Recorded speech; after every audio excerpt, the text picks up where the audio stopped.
Aleluia. Bom dia, irmãos. Que a paz do Senhor seja sobre todos. Nesse dia frio, né? Que hoje o Senhor possa falar em nossos corações. E eu queria convidar você para estar aprendendo juntamente comigo no livro de Isaías, capítulo 6.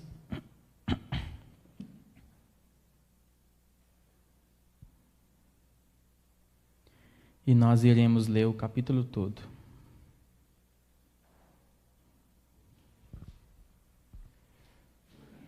Isaías capítulo 6, no primeiro versículo diz assim: No ano da morte do rei Uzias, eu vi o Senhor assentado sobre um alto e sublime trono, e as abas de suas vestes enchiam o templo. Serafins estavam por cima dele, cada um tinha 6 asas, com 2 cobria o rosto, com 2 cobria os pés, e com 2 voava. E clamavam uns para os outros, dizendo: Santo, Santo, Santo é o Senhor dos exércitos, toda a terra está cheia da sua glória. As bases do limiar se moveram à voz do que clamava, e a casa encheu de fumaça.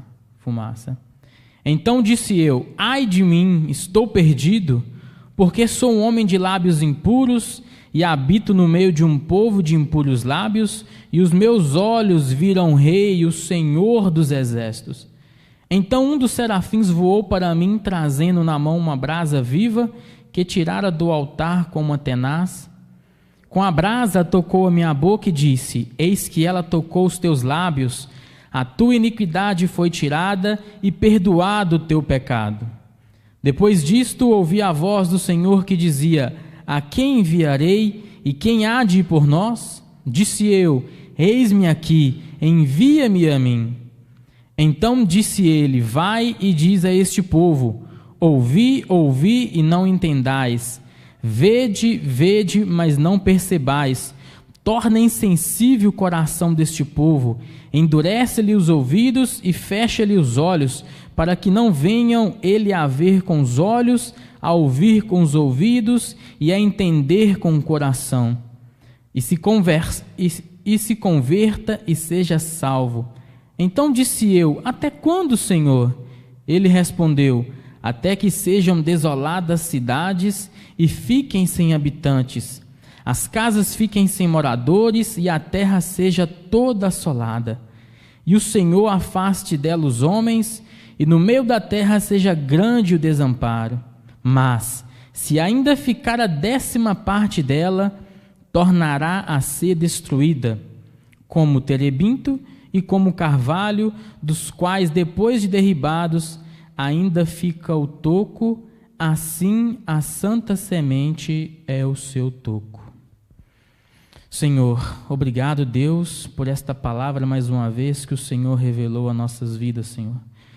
Que neste momento, Pai, o Senhor possa falar conosco mais uma vez e que a Tua palavra, Pai, possa penetrar ao profundo e escondido dos nossos corações e nos faças, Deus, converter diante de Ti e que a nossa vida possa ser mudada depois deste momento, Senhor, em nome de Jesus. Irmãos, então estamos lendo um texto aqui do profeta Isaías, e em 1985, um mineiro chamado Tancredo Neves foi o primeiro presidente civil eleito após a ditadura militar que durou 21 anos no país. Em 15 de janeiro de 1985, em eleição, o Tancredo Neves ele foi vencido, né? Ele venceu o candidato Paulo Maluf, que era apoiador dos militares. Então, neste momento, abriu uma luz para a liberdade, naquela época, de expressão, para uma democracia que o povo esperava por muito.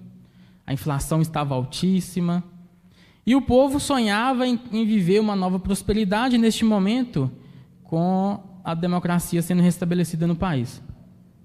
Mas em 14 de março, a véspera de sua posse, o Tancredo teve várias dores abdominais, e ele teve que ser internado às pressas, e após 38 dias, ele foi considerado morto. Então o país viveu neste momento uma crise de incertezas, e o povo começou a viver em triste desolação, porque eles pensavam que havia uma nova mudança e tudo estava perdido. E todas as vezes que um rei governante de seu país ele morre, seu país ele vive um momento de luto, a nação vive um momento de desespero. Era verdade isso no Brasil, assim da mesma forma como era verdade aqui em Israel. A Bíblia nos fala que no século 8, um rei assumiu o trono de Israel e começou a reinar com 16 anos de idade. Imagina um rei começar a reinar com 16 anos e teve o seu reinado por 52 anos. Ele não era o rei mais famoso e nem mais o importante, mas ele estava entre os 5 mais importantes do seu reinado. O seu nome era Uzias.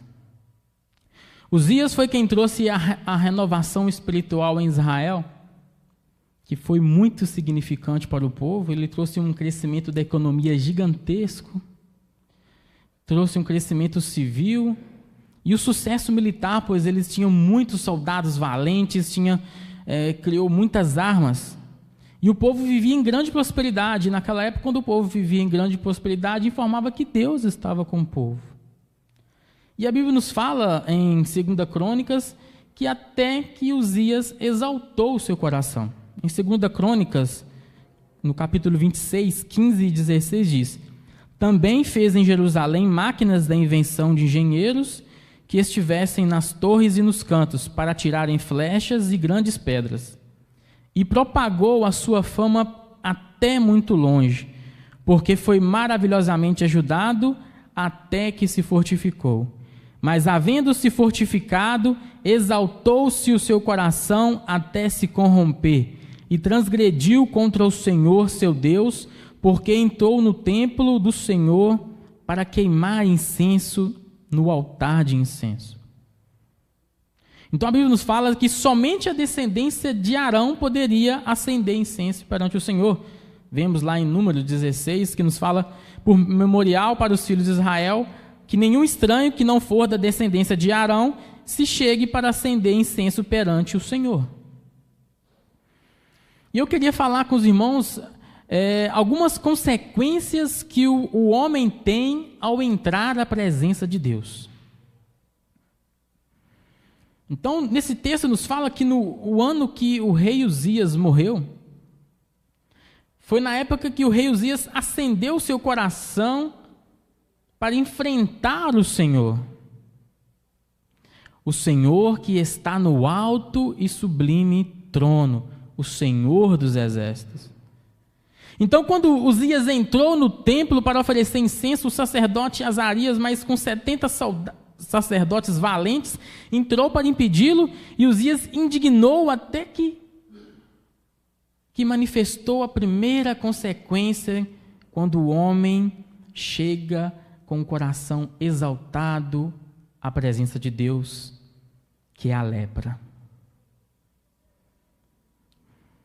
Diz assim, 2 Crônicas 26, 19: Então Uzias se indignou e tinha um incensário na sua mão para queimar incenso. Indignando-se ele, pois, contra os sacerdotes, a lepra lhe saiu à testa perante os sacerdotes na casa do Senhor, junto ao altar de incenso. Naquela época, o leproso, ele era considerado uma situação muito humilhante, porque era visto como uma grande impureza, como uma maldição, um castigo divino. E ele tinha que ser retirado, viver afastado de todos. E a lepra, ela causa uma autodestruição no corpo. E a lepra é considerada o pecado, que pode corromper o ser humano e tornar mais sensível à sua destruição. Ela causa uma degradação física e moral. Uzias pensou que poderia oferecer incenso ao Senhor quando ele exaltou seu coração, se tornou prepotente. E quando estamos diante da presença de Deus, irmãos, o nosso pecado é revelado. E Uzias viveu em desobediência e isso lhe causou a morte. Então Israel agora vive uma crise, um momento de desolação, porque um povo que vivia em um momento de prosperidade por 52 anos, e agora o rei está morto e o trono está vazio. Em meio a essas lutas, um homem foi chamado por Deus para a vocação sagrada de ser profeta. Alguns chamariam de maior profeta do Antigo Testamento. Um homem que não era somente religioso, mas que também estava influente no estado, porque ele conversava com vários reis, tinha uma letra muito bem escrita, era bem formado. Era o profeta que disse que um dia uma virgem conceberia e daria à luz a um filho, e ele chamaria Emanuel. Seu nome era Isaías. Isaías tinha aproximadamente 18 a 20 anos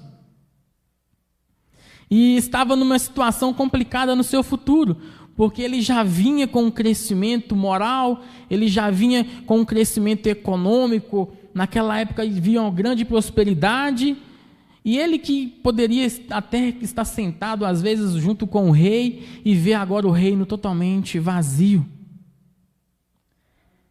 E neste momento ele vai ao templo humilhar diante de Deus. Podemos ver aqui, irmão, duas diferenças.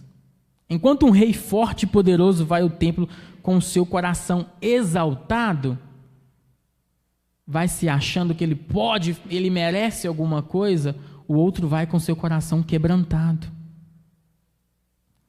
E é neste momento que Deus se revela a Isaías, e vemos o ato eletivo de Deus na vida do profeta. Vemos o ato de Deus aparecendo para o profeta e chamando. E Isaías nos fala aqui no versículo 1 que viu o Senhor assentado no alto e sublime trono, o Rei Todo-Poderoso. O trono de Israel estava vazio, mas Isaías viu o Todo-Poderoso sentado em um alto e um sublime trono. Então, quando tudo parecia estar perdido, irmãos, tudo parecia estar acabado, ou como hoje tudo pode parecer estar acabado, o Senhor revela-se a nós através da sua palavra e nos diz que Ele está sentado num alto e sublime trono, que Ele tem o controle de todas as coisas, e Ele quer revelar para nós, irmãos, que Ele é todo-poderoso, e Ele quer revelar que Ele é santo, santo, santo. E no versículo 2, nos falam que acima dele havia serafins, e cada um tinha 6 asas. 2 eles cobriam seus rostos, 2 os seus pés, e com outras 2 eles voavam. Os serafins são seres celestiais, angelicais, criados por Deus. A Bíblia não fala muito sobre os serafins, é somente nessa passagem aqui que ela fala, mas eles são um dos seres mais santos que estão próximos diante de Deus. E nos falam que eles tampam os seus olhos porque eles não se acham nem dignos de olhar na presença de Deus. Eles não se acham dignos. E nos falam que eles tampam os seus pés porque eles acham que eles não são dignos de tocar no chão onde tem a presença de Deus. E a única coisa que eles pensam em fazer, irmãos, é cantar santo, santo, santo é o Senhor dos Exércitos. É um superlativo que nós vemos aqui, irmãos, a palavra santo, santo, santo. Quando nós queremos enfatizar algum texto ou alguma palavra, o que nós fazemos? Nós vamos lá, grifamos, nós colocamos em letra maiúscula, nós marcamos aquela palavra para informar que ela tem uma grande importância. Mas no hebraico, para eles informarem que o texto tem uma grande importância, o que ele quer chamar a atenção do leitor é a repetição das palavras. E aqui nós vemos um dos atributos de Deus, que é o único que a Bíblia eleva ao terceiro grau, que é a santidade de Deus. A Bíblia diz que Deus é santo, santo, santo, irmãos. A Bíblia não fala que Deus é somente santo, nem santo, santo. Fala que Deus é santo, santo, santo. Deus é 3 vezes santo. Deus, Ele eleva a tua santidade ao grau máximo, porque Ele é afastado de todo pecado. Ele odeia o pecado. O Senhor, com seus olhos, jamais pode contemplar o pecado, porque Ele é todo puro. E hoje nós estamos vivendo no evangelicalismo moderno, onde nós temos uma imagem de um Deus que personifica somente o seu amor. E criamos a imagem de um vovozinho impotente que aceita várias coisas, né? A Bíblia não fala que Deus é amor, amor, amor. Ou que Deus é onipotente, onipotente, onipotente. Mas a Bíblia fala que Deus é santo, santo, santo. E nós podemos ver, irmãos, quando nós entramos na presença de Deus e contemplamos a tua santidade, a nossa vida jamais vai permanecer a mesma. Jamais, jamais, jamais. E nos primeiros séculos existia um homem por nome de Marcião. Ele era um homem herético que ele disse que o Deus do Novo Testamento não era o mesmo Deus do Antigo Testamento, porque o Deus do Antigo Testamento castigava o povo, matava o povo, era um Deus mau. E ele, em feito as suas teses, ele excluiu o Antigo Testamento e no Novo Testamento colocou simplesmente só as palavras onde falava que Deus era amor, onde falava que Deus era justiça, que Deus era ira, que Deus era fogo consumidor. Eles tiraram isso. E é isso que muitas vezes nós fazemos. Às vezes nós achamos que Deus é só amor, que Deus não preocupa com santidade, que Deus não deseja que nós vivemos uma vida reta diante dEle. E falamos, Deus é amor. Não, Deus é totalmente amor. Eu posso fazer isso aqui porque Deus é amor. Deus quer que você seja feliz. A palavra nos fala que Deus quer que nós sejamos santos, que nós vivemos uma vida separada do mundo. Então, quando nós vamos agora, vimos que a primeira consequência de um homem prepotente, com seu coração exaltado, quando entra na presença de Deus, é pegar a lepra. Ele vive a consequência dos pecados. E em Romanos 1:24, nos fala que o Senhor permite que o homem vive as paixões do seu coração. Diz assim, por isso Deus entregou aos desejos pecaminosos de seu coração como resultado, praticaram entre si coisas desprezíveis e degradantes com o próprio corpo. Deus entregou as concupiscências dos seus corações para desonrarem a si próprio. Então, quando a sociedade vive num ato de injustiça, de pecaminosidade tão grande, Deus permite que nós entregamos as nossas concupiscências da carne. Ele fala, você quer viver nessa vida de pecado? Você quer viver nessa vida de imoralidade? Que você continua. E agora, irmãos, vemos a segunda consequência ao entrar na presença de Deus. Que diz assim, então disse eu, ai de mim que vou perecendo, porque sou um homem de lábios impuros e habito no meio de um povo de impuros lábios, e os meus olhos viram o Rei, o Senhor dos exércitos. Então, quando chegamos com o coração quebrantado na presença do Senhor, temos o reconhecimento da nossa miséria. Confessamos o nosso pecado, somos curados e salvos. Então a segunda consequência que podemos ver aqui é o ai de Isaías. É extraordinário, irmãos. Sabe por quê? Porque ele tem consciência do seu pecado. Quando viu o Senhor, ele se pronunciou uma maldição diretamente para si. Ele disse, ai de mim.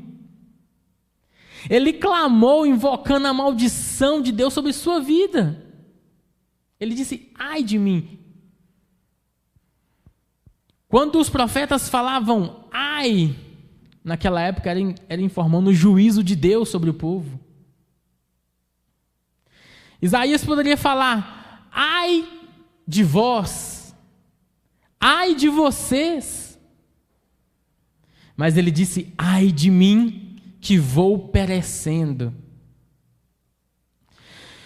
Quando Isaías viu o vislumbre da glória de Deus, ele sentiu totalmente incapaz, a sua autoestima foi totalmente derrubada de pensar que era alguma coisa perante Deus. E olha que um dos homens mais justos e mais santos do Antigo Testamento era Isaías, daquela época. O R.C. Sproul, ele diz que Isaías era o homem mais santo do seu século. E ele poderia ter clamado, ai de mim que tenho pensamentos impuros, ou ai de mim que tenho hábitos impuros. Mas ele disse, sou um homem de lábios impuros. O lábios impuros aqui pode ser classificado com várias coisas. Às vezes nós pensamos, lábios impuros aqui é alguém que está xingando palavrão, alguém que tem uma boca suja. Mas aqui ele pode ser usado por gente que calunia, por pessoas que destroem o outro com a sua língua, que fala que não deve. Todo aquele uso indevido do coração humano perverso para praticar o mal. Era essa a classificação. E Isaías depois disse, ai de mim que sou homem de lábios impuros e habito de um povo de impuros lábios.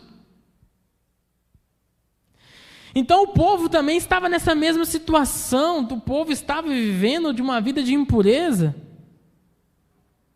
E quando Deus quer abençoar a nossa vida, irmãos, Ele usa um cenário de crise que a gente acha que é um problema e nos leva para um outro lado totalmente diferente. Ele usa um lado que a gente acha que é uma crise da pandemia, uma insegurança social, um problema financeiro, que nós achamos que vamos viver em uma crise, e o Senhor, Ele vai mexer no problema principal, que é o nosso coração. E Isaías viu que os seus lábios eram impuros. Talvez o seu problema seja o uso indevido da sexualidade. Talvez a sua fraqueza possa ser a parte financeira, ou até mesmo a sua fraqueza em viver uma vida de mentiras. E o Senhor sempre está mostrando o problema real, irmãos. Às vezes nós enxergamos só a superfície, mas o Senhor enxerga o que está oculto. Porque Ele abriu os olhos de Isaías, e os olhos dele viram o Senhor dos exércitos. Ele viu a santidade de Deus pela primeira vez na sua vida e realmente entendeu quem Deus era. E o texto continua, mas um dos serafins voou para mim, trazendo na mão uma brasa viva que tirara do altar com uma tenaz. Tenaz é um instrumento de ferro que é usado para conseguir pegar brasas, como se fosse um alicate grande. Isaías estava moralmente nu e sozinho diante de Deus neste momento. Ao contrário do que aconteceu com Adão, Isaías não tinha nenhuma Eva para confortá-lo, nenhuma figueira para ocultar o seu pecado. Ele era apenas uma angústia moral, com o seu coração dilacerado. E o que mais me chama a atenção neste texto são quando homens que entram diante da presença de Deus e vê a glória de Deus, irmãos, eles jamais saem da mesma forma. A Bíblia nos fala de um homem que pensou que era mais importante, que era melhor do que o pó da terra. Ele achou que era mais digno do que o chão. E ele e todos que estavam na responsabilidade de transportar a Arca da Aliança, que representava a presença de Deus naquela época, desobedeceu a Deus como deveriam transportar a arca, porque o Senhor falou que deveriam homens levar ela, e eles levaram em carros de bois. E esse homem, por nome de Uzá, quando a Arca da Aliança ia cair, ela tombou, ia cair ao pó da terra, ele tentou segurá-la com suas mãos, pensando que era mais importante do que o pó da terra, e o Senhor disse: jamais toca na arca. E naquele mesmo momento, ele foi morto. Então vemos o gravíssimo importante que é a presença de Deus, irmãos, nós não levamos muito isso a sério. Às vezes nós falamos que você sentir a presença de Deus é você chegar num culto, pular, gritar, chorar, começar a imitar animais, berrar, como nós vimos muito na televisão, ficam rastejando como se fossem animais, brigando e falando: hoje a presença de Deus foi manifesta em minha vida, Deus desceu a sua presença até a igreja hoje. Vão para a sua casa, vive sua vida de moralidade, acorda no outro dia e vive como se nada tivesse acontecido. Isso não é a presença de Deus que eu vejo na Bíblia aqui. A Bíblia não fala isso.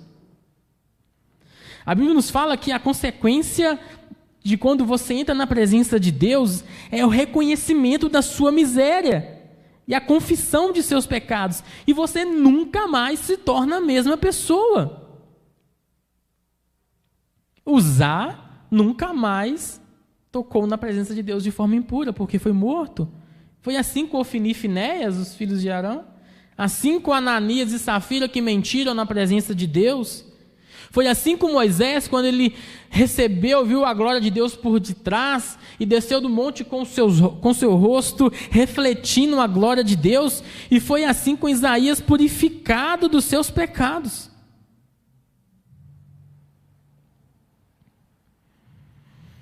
E no versículo 8 diz: depois disso, ouvi a voz do Senhor que dizia: a quem enviarei? E a quem há de ir por nós? Então disse eu: eis-me aqui, envia-me a mim. Então a terceira consequência de quando nós entramos na presença do Senhor, com o coração quebrantado, contrito, em confissão a Deus, é ouvir a voz de Deus. Isaías estava ouvindo a voz dos serafins que adoravam e entoavam hinos ao Senhor. Mas depois que ele ouviu a voz dos serafins, os serafins calaram e ouviu a voz de Deus. Agora Isaías é um novo homem, porque os serafins tocou em sua boca com a brasa e purificado foi de todo o pecado. Ele está vivendo uma nova dimensão. Até esse momento ele tinha visto a glória de Deus. Agora ele ouve a voz de Deus. Então Isaías começa a sentir vontade de servir a Deus. Pois quando ouvimos a voz de Deus, nós temos mais intimidade com o Senhor e somos enviados, irmãos. Somos enviados. A característica do agir de Deus, uma delas é a seguinte: Deus aparece, as pessoas se estremecem em temor e em terror diante da presença de Deus. Deus perdoa, Deus cura e Deus envia. E às vezes, quando nós lemos esse texto, nós paramos aqui, no versículo 8. E Davi disse: Isaías disse: eis-me aqui, envia-me a mim. E achamos: envia-me a mim, Senhor. Cantamos: envia-me que eu irei, com o coração alegre, achando que vamos pregar e muitas almas vão ser salvas, e que o povo vai receber a nossa mensagem. Mas Isaías aqui, irmãos, ele não está sendo enviado para levar uma palavra de arrependimento, de salvação, não. Ele está sendo enviado para uma tarefa muito difícil. Uma tarefa em obediência a Deus, que é de condenação. Deus estava enviando Isaías para que Isaías pudesse falar ao povo que Deus estava endurecendo o coração do povo. Olha o versículo 9. O Senhor Deus me disse: vá e diga ao povo o seguinte: vocês podem escutar o quanto quiserem, mas não vão entender nada.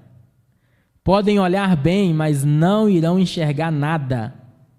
Isaías, faça com que esse povo fique com mente fechada, com os ouvidos surdos e com os olhos cegos, a fim de que não possam ver, nem ouvir, nem entender. Pois se pudessem, eles voltariam para mim e seriam curados. A mensagem de Isaías foi extremamente difícil, irmãos. Qual de nós acharia fácil pregar a um povo uma mensagem de endurecimento de coração, de condenação? É muito difícil você seguir o Evangelho da forma bíblica, em pregar o Evangelho da forma bíblica. Nós podemos ver por muitos historiadores que Isaías, ele foi morto cerrado ao meio, cerrado ao meio. E não está muito diferente nos dias de hoje também não, irmãos. Se nós pregarmos o Evangelho como temos pregado na sua íntegra, nós estamos sendo perseguidos. Vemos aí em Belo Horizonte o pastor Jorge Linhares sendo perseguido por pregar o Evangelho. Temos casos em Itabira, pastores também sendo perseguidos por pregar o Evangelho, irmãos. Nós que pregamos o Evangelho seremos perseguidos, porque a palavra de Deus é contra o mundo. A palavra de Deus é totalmente contra o mundo.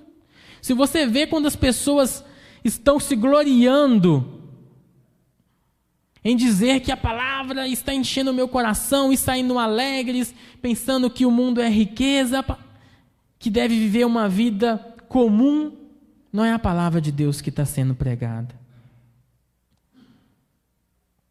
E o versículo 11 disse, Isaías, ele ficou assim: Senhor, como eu vou fazer? Eu vou pregar uma mensagem de condenação, mas até quando?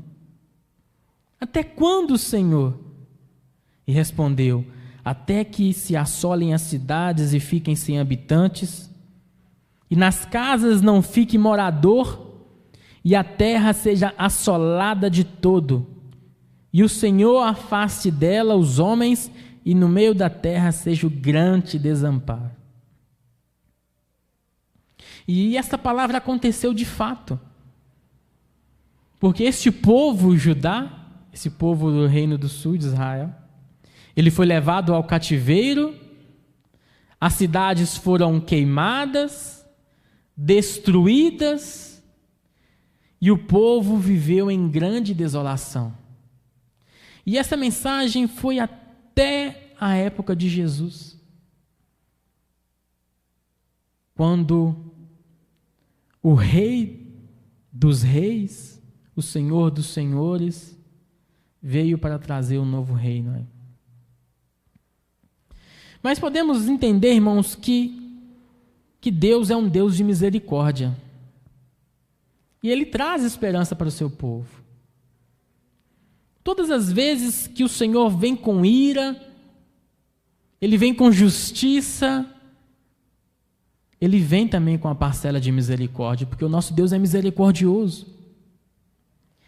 E Ele traz esperança para o povo. O inferno, irmãos, será um lugar onde não vai ter a misericórdia de Deus. Esse é o inferno. O inferno é onde não tem a misericórdia de Deus, onde não tem a presença de Deus. Então, enquanto nós estivermos vivendo nessa terra, por mais que a justiça e a ira de Deus venha sobre nossa vida, vai vir também a misericórdia. Vai vir também a compaixão.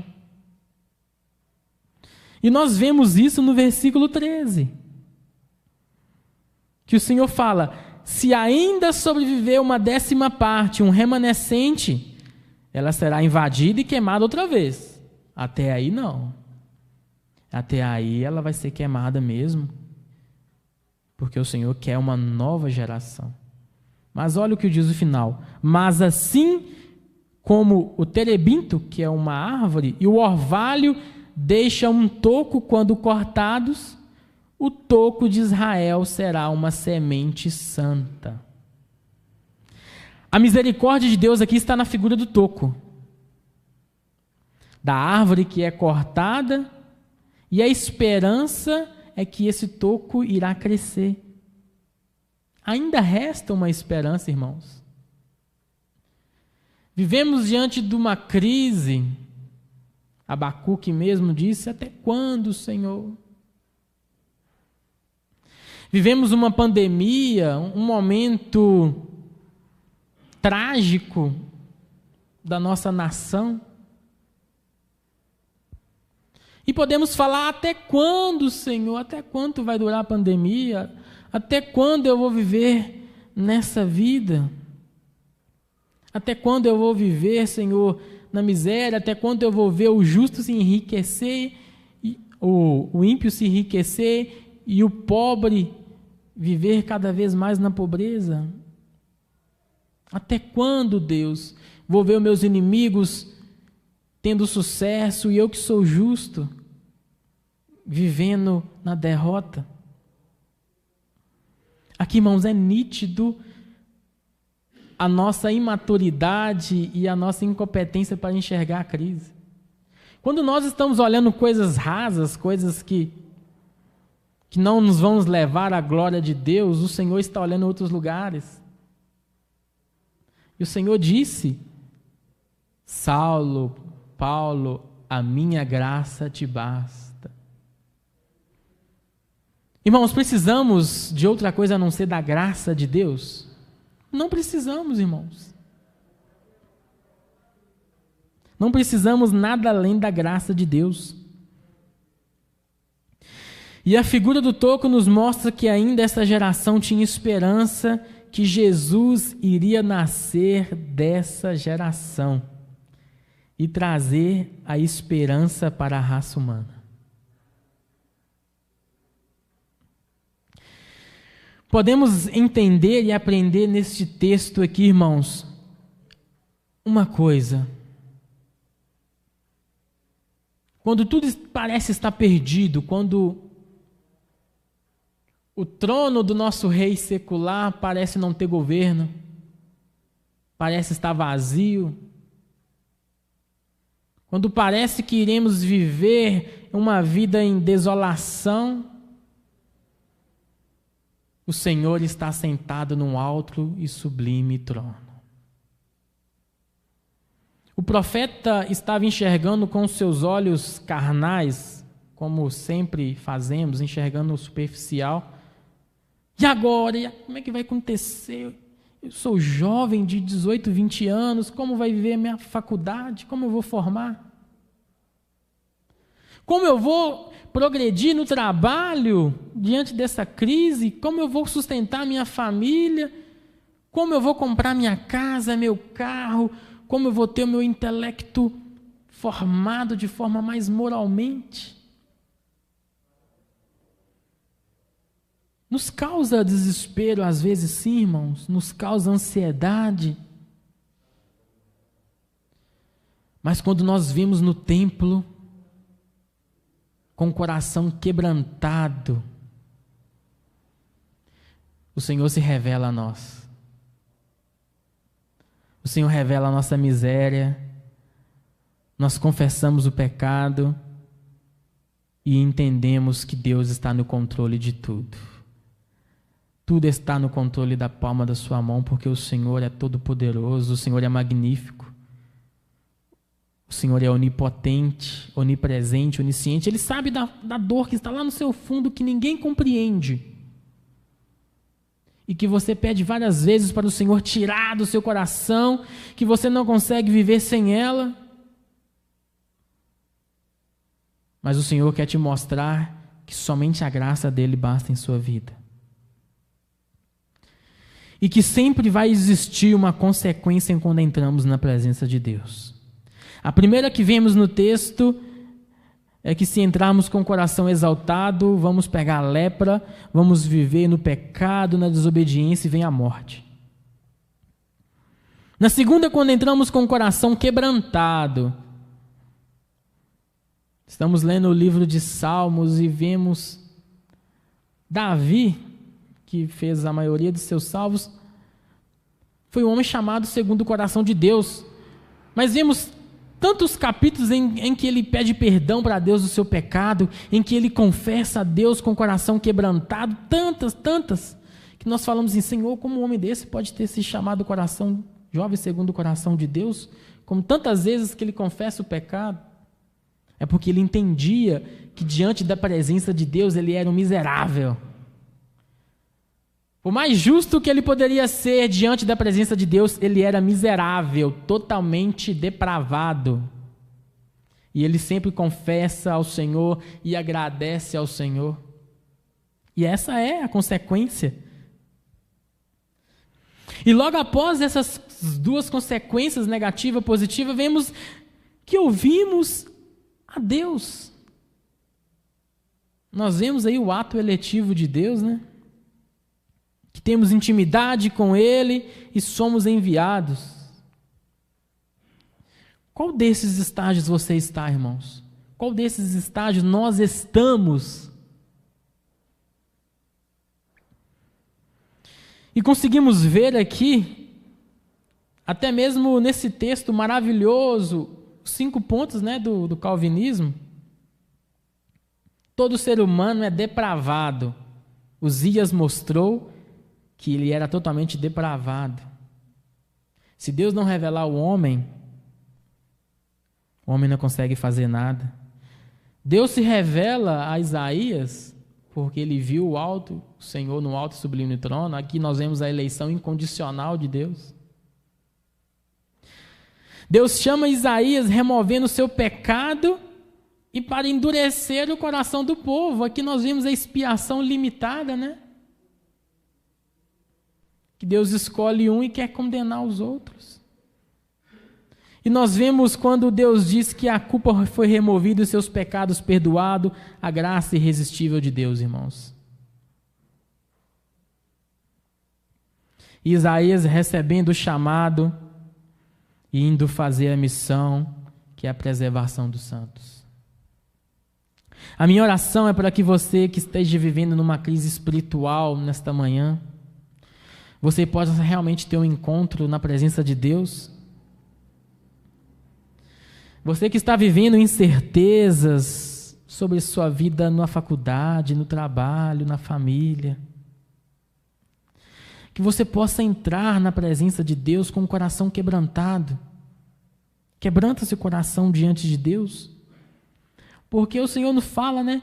Se o meu povo que se chama pelo meu nome se humilhar e orar e arrepender dos seus maus caminhos, eu ouvirei dos céus,